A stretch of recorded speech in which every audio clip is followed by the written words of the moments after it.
en plein 21e siècle, c'est quelqu'un qui va acheter son blé, qui va transformer ce blé en farine et qui va vendre sa production de farine à des boulangers pour qu'ils fassent le meilleur pain pour le consommateur. Les meuniers utilisent encore 18% du blé français, récolté en France. On est encore 450 moulins, même si le nombre de moulins a énormément baissé, mais on est encore 450 à écraser avec plaisir quotidiennement notre farine et à pouvoir la vendre, j'allais dire, à nos consommateurs, à nos boulangers.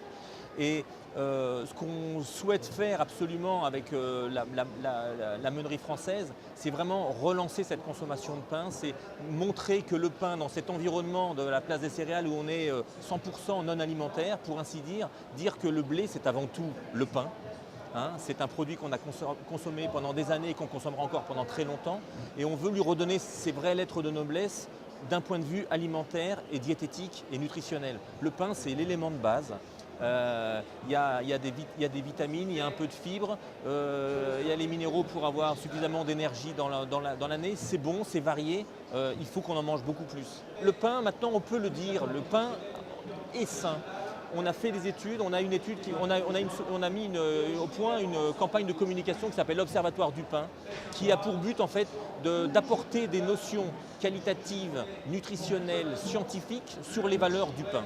Et aujourd'hui, on a mis des études, l'index glycémique, les études nutritionnelles sur les qualités des pains, de façon à pouvoir dire le pain, c'est la base, mais c'est tellement bon, c'est tellement évident, mais pourtant on n'en mange pas assez.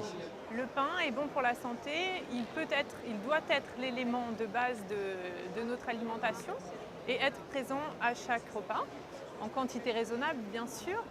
Le PNNS, le Plan National Nutrition Santé, nous dit qu'il faut augmenter les glucides complexes, la consommation d'amidon, donc pour arriver à plus de 50% de notre énergie totale, afin d'éviter les grignotages, pour augmenter la satiété et puis pour avoir de l'énergie tout au long de la journée.